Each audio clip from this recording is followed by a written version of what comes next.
today with Tim, and Tim is the owner of Kingsclere Estates. So, hi, Tim. Hello, how are you doing? And to speak to you. Tim is currently looking for us to come up with some ideas, or some business ideas, which could support the ecosystem that he's got going on at the estate. And what I wanted to do today is just to get to understand a little bit about what a good idea would be and what a not so good idea would be. Yeah, well, it's probably first, David. I think we might go back and just say a little bit about why the pitch up and why, and Okay. it might actually explain the rationale behind what we're trying to do. So really quickly, I did a Nuffield scholarship back in 2011, and realised we needed to boost the productivity of the estate, and was quite aware that way of boosting the productivity wasn't probably going to come from a monocrop of just saying, right, let's just grow more wheat and get really good at that, because we've got to try and compete with agricultural inflation running at sort of 7% on machinery and labour. And so somehow, just to stand still, we need to boost the productivity quite significantly every single year. One of the things I saw when I was doing my travels was a farm called Polyface Farms out in America, in Virginia. And they came across this, or they introduced me to this idea of enterprise stacking. And the idea of enterprise stacking is that you get more than one enterprise running on the same piece of land or from the same production system. So one example that we run on the farm already is we've got cows rotationally grazed around the farm on a mobile milking parlour, and then we're trying to follow those cows with chickens. And the idea of the chickens is that they'll scratch away at the dung produced by the cows, and that will give them their protein, because all the bugs that come into the cow manure to come and break the manure down. So it's a ready source of protein for the chickens. The chickens then scratch away at the dung, expose that to sunlight, clean up the pasture, but at the same time, the quality of the eggs is better, because they're moving onto fresh ground every day and they're getting protein in the form of an insect. So that was a very basic form of enterprise stacking. But what I can see from that, because we're running in this rotational way, what I can see from that is we've got the herbal lays that we're grazing the cows on, and they're at certain times of the year they're like a salad crop. So you know, for example, you could go ahead of the cows and just pick the very best leaves, the best plantain leaves, the red clover flowers, and create a salad market just from collecting the leaves, and then say, I don't know, like 2 or 3 weeks behind the chickens, once they've gone through and cleaned up the pasture, then, you know, a mobile glamping site could fit in before you then get dairy cows back into the system. So it's trying to think about how we can get more productivity out of the same piece of land, but just by integrating more and more enterprises on that same production system. So that's kind of the rationale behind what we're trying to do. But the other thing I realize is that there's no way that I haven't got the brain power to do all of these enterprises all together. So that's why, you know, it kind of works that you get partners and other people come in to make those systems happen, because I don't think they really work as a as a farm manager say, right, I demand that this happens, blah blah blah, because these systems are very novel and new.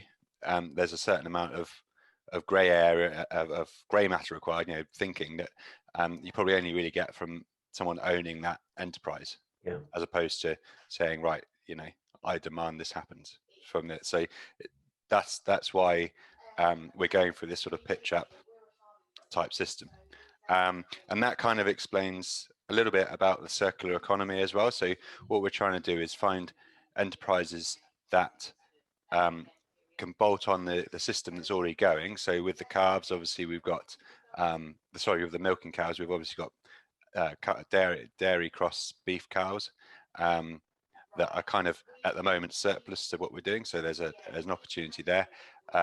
There's also with the eggs, there's things like the dirty eggs that you can't sell through the vending machine, but you know, at the moment we're just sort of giving them out to our local our workers and stuff. So if we could give them to are, if we could add value to them, then that would be great.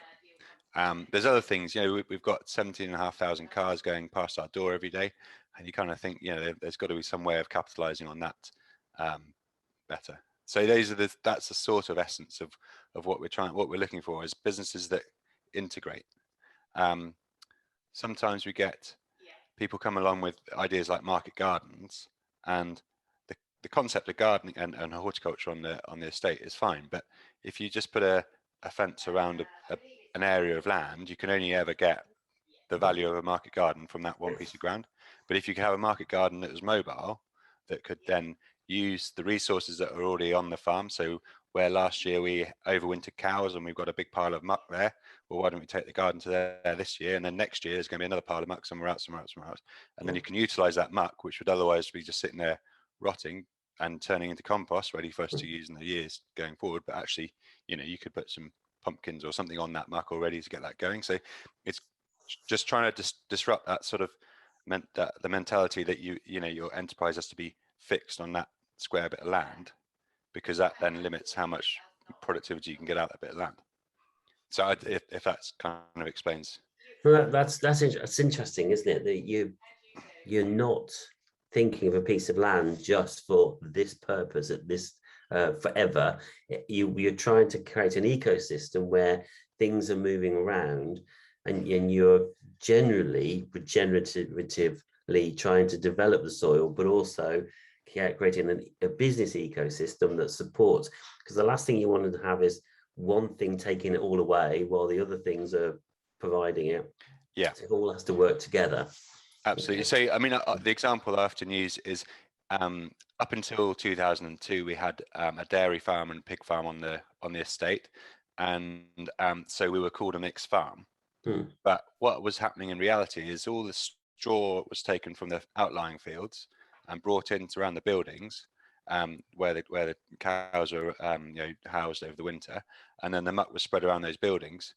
So we had some really poor areas of fertility and some really good areas of fertility, but we were mixed farming. So what people say about mixed farming, that's great, but actually we would probably not being useful. But what we're doing now, and because we've got the mobile milking parlour and we're out wintering and that sort of stuff in the fields, we've got the fertility being evenly distributed across the whole estate and rotationally done. And so what we're trying to avoid is saying, well, let's get is getting into those silos again of production. So we're trying to have everything going around, and there's like you say, there's certain practices that are more fertility enhancing, and some that take away. And if we can sort of try and spread that across everywhere, then we've got a much better chance of improving the overall productivity across the whole estate. So yeah, that's why. And the other thing I've found as a side benefit of thinking of all of our infrastructure being mobile is that it makes scalability really easy, because once you're in the mindset and you set all your systems up to be mobile, like a mobile polytunnel or whatever, then if the model works, it's really easy to say, right, well, we know we just pitch up somewhere else and do even more, polytunnels over there or on other farms or whatever. And if the business that is running that enterprise for any reason decides they want to move, like the mobile dairy, for example, they've got no concrete, they've got no money tied up in concrete, they just pick the dairy farm up and move to the next farm. So it gives the new business person that security that actually they've set up their whole business, and the land is kind of part of it, but it's not key to it. That they can move that to someone else's farm very easily, and that makes it very scalable. So you mentioned beef. You've got milk coming out. You've got eggs. Is there anything else there's products which we could use or base ideas on? So we've got woodlands full of hazel trees that aren't utilised fully at the moment. Okay. There is wildlife all over the place. That could be, the views of them could be sold. There's grain, and then there's cleanings from the grain. We've got some miscanthus on the farm. I mean, there's miscanthus, just setting light to miscanthus in the power station seems a pretty uninspiring way of using such a good resource. Yeah, to be honest, we've got this. We'll try and have this mentality of abundance. And as I walk around the farm, I fail to see another opportunity. We've got an abundance of things that could be done. But the key to it is that integration and trying to circle stuff back. So, for example, just the other day we had someone looking at doing brewing on the farm, and what's really nice about brewing is that they then have brewers' grains. So then the brewers' grains become a food for the chickens, for example. So, having those sort of enterprises means that we're actually bringing in feedstock back onto the farm. So there's value adding things that could be done within the farm. And if the byproduct has got a benefit, then that's also got a really good place to sit. So things like cheese, you end up with a whole load of whey, which is really good protein, and you either use that as a biofertilizer, or you feed it direct to pigs. We haven't got pigs on the farm yet, but if you had pigs, you'd put them straight onto the farm and use that plus the grain, the cleaning grain and that sort of stuff. So it's just trying to think of how we can use byproducts and add value to them. It's all part of that sort of circular economy sort of thinking. Okay, so there's lots of things there to think of. On the other side of the coin, is there anything that you wouldn't sort of entertain?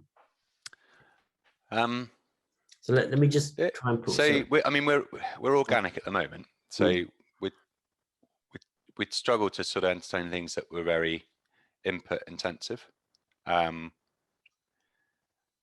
But I'm just trying to think, what wouldn't we entertain? There's some things that we couldn't do because of planning, like wind turbines. Because we're in an area of outstanding natural beauty, we've really struggled to get those things off the ground, like the wind turbines and the big solar parks.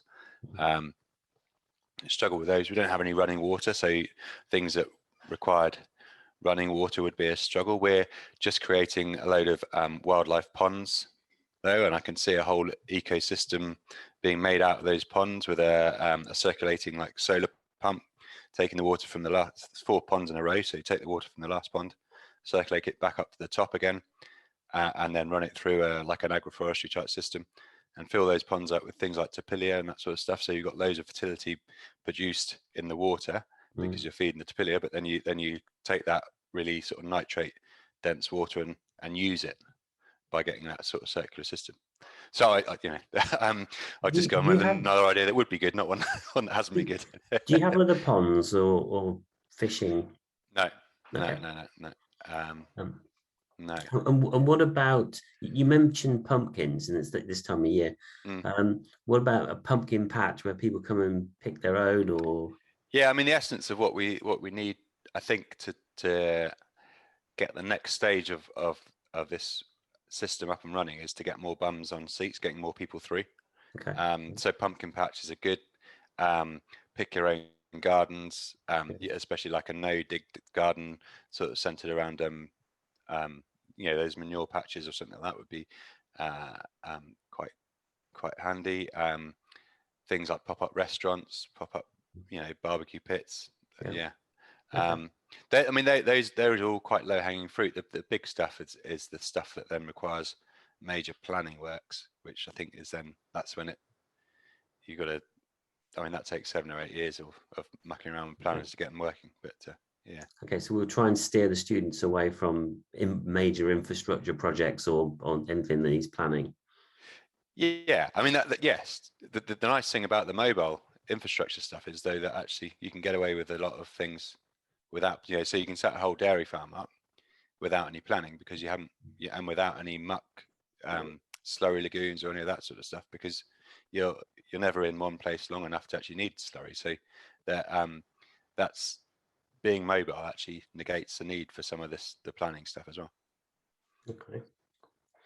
And you also mentioned glamping earlier.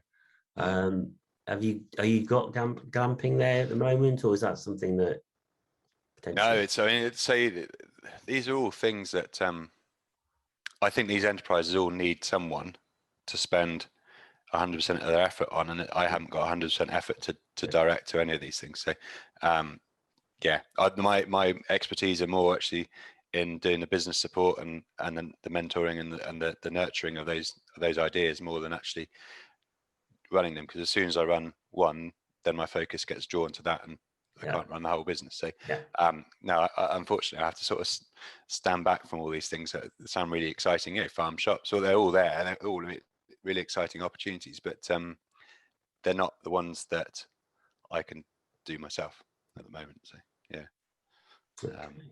even mobile farm shops, that's one we've sort of been toying with at the moment, with mobile vending machines. You take the vending machines to the communities, and then you don't need the planning. Then you just take that to drop that off, 5 or 6 different sites a week, and the job done.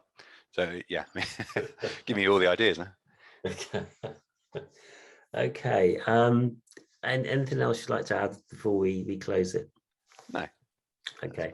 Well, thank you, Tim. We are arranging a visit to come and see you, so I'll sort that out and say thank you very much, and we look forward to seeing you again. Bye. Pleasure. See ya.